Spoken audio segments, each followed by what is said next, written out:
but they wouldn't let us use that, so they wanted to see the mushroom.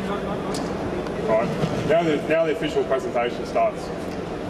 Okay, so I'm Nathan. I'm from the University of Technology in Sydney. In fact, the whole team that I brought with me is from the University of Technology in Sydney. That's in Australia, in case you guys don't know. Our team, predominantly from UTS. We also have some guys from the ACFR, which is at the University of Sydney, and we have some guys from UNSW, which is also in Sydney. It's going to be a long presentation if I try and talk you through everything we've done. So I'll just touch on the headlines, and you'll have to go and have a look at the poster to see some of the details. But suffice it to say, we use this competition as a means to inspire development and to inspire research in the area of HRI. So while we do participate in the competition, the predominant focus is to develop and work in HRI.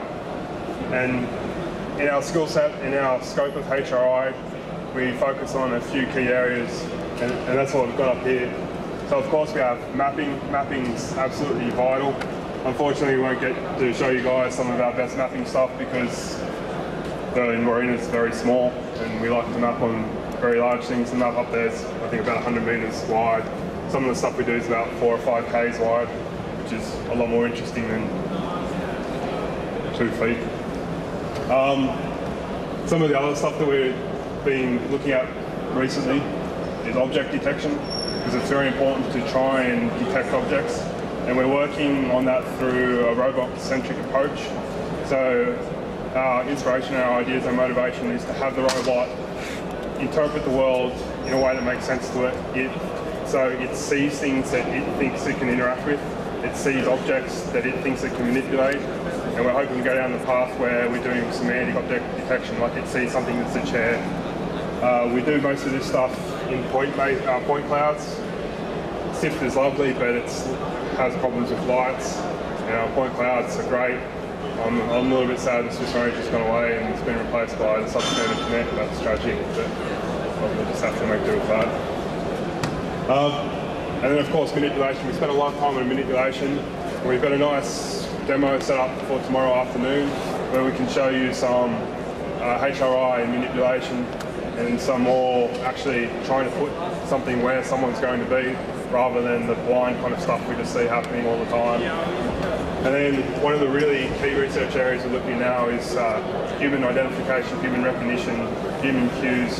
So we're interested in what we can learn from people. So by the way you're walking, should the robot stop so you can get past? Should the robot maybe follow you? Should it know that you're in a rush, so it should get out of the way? Should it know that you're casual so you can just be ignored? And that extends into the very simple things like gestures, like that means go this way.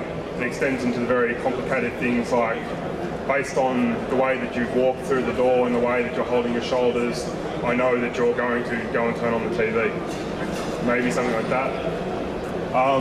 And we're also doing things like trying to recognise people. 2 more seconds. Recognise people, like these are definitely people, and actually recognise who the person is. And that's all really interesting stuff because it's all point cloud based, and I can't see you, you're behind me, so I'm going to keep talking. Maybe any questions? Very quick. Why your robot turn in everywhere in a 90 degree zone? I don't know how many of you guys have been to Australia, but we have a pretty wild sense of humour. We thought it would be funny to drive at the pot plant really fast because we thought he'd freak out and try and stop it really quickly, and he didn't bite. He just turned and went for the wall and he went whatever. So it was intended a joke, it didn't work.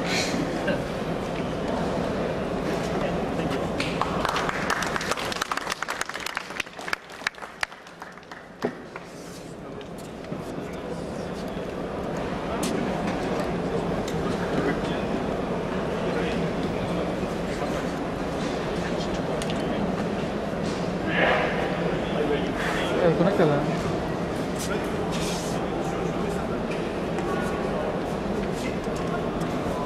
Sorry.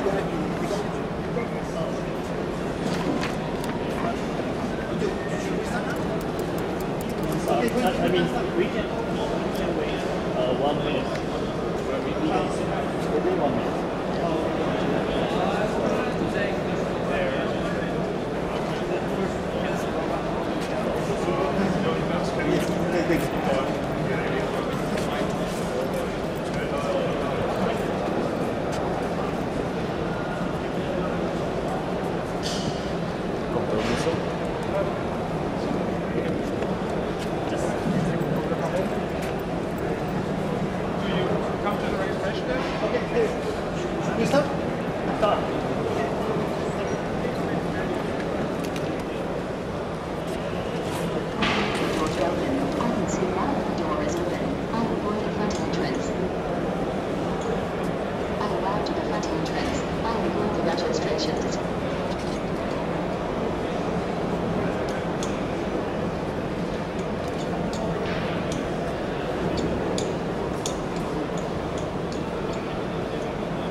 The registrations. Hello, I am Duval Alita. I was designed by engineers at the University of Mexico. I am looking for human. I can see you now. I would like to register my tour, please. Thank you. I will release the registration form.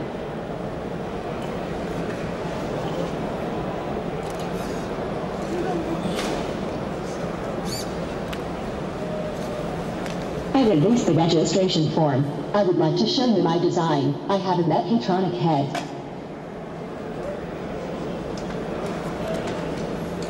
I have a stereo camera in my face. I have only one arm. This is an anthropomorphic 7-degree of freedom manipulator. I have a Connect system. I have a laser sensor.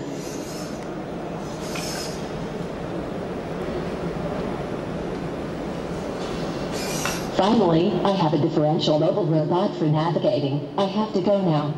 See you later.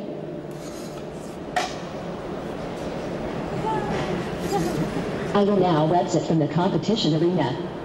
Please push the emergency button once I begin to go outside. Thank you. Thank you very much for your attention.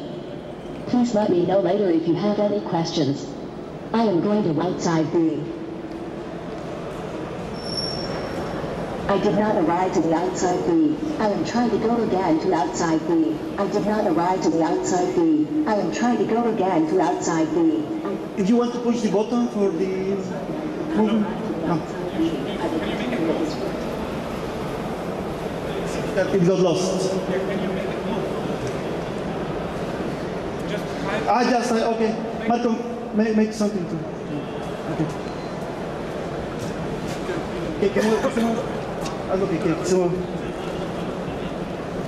Okay, I will start explaining our system.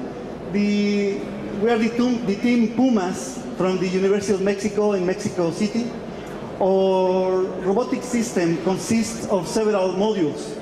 The first module is a sensing module that contains several sensors like lasers, video cameras, a Kinect system, and also we have a perception module that gets a symbolic representation of the sensing devices. With this symbolic representation, a belief is created and a world model system needs to validate. After validation, a situation is created and the robot needs to solve this situation. For that, we have an action planner and a movement planner. The movement planner uses the Dijkstra algorithm to find the way. For action planning, we use a rule-based system that will try to solve the problem. Also, the robot have basic behaviors that will allow to avoid unknown obstacles. And basically, that's what we have. And do you have any questions? Please let me know. Yes. So you say from perception you create beliefs, and then you try to test those beliefs to validate. Okay, so is that like a form of curiosity almost, could you say? Or? I mean, let's say that with the sensors, we detect a shadow in front of the robot. The shadow could be a hole or something black in front of the robot. That could be a shadow or that could be a hole. And then with the world model, we validate that belief using a cartographer that knows the known holes, and also using an expert system, a rule-based system that encodes the knowledge, the common knowledge that we have.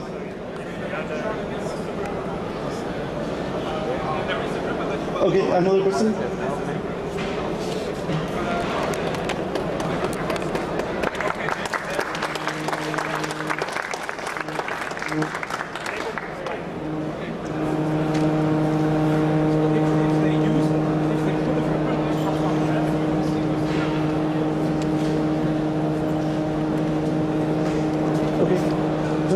You push the button or what happened? To mount the grip and show us Yes. Okay. Yes. that Yes. we are somebody.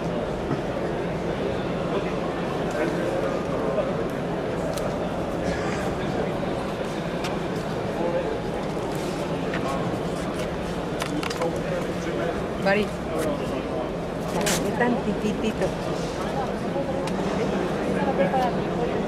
Te la sigo cargando.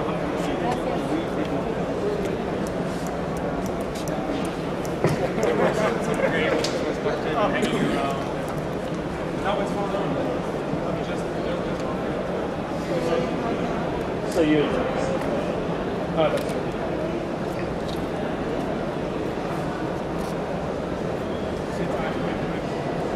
Con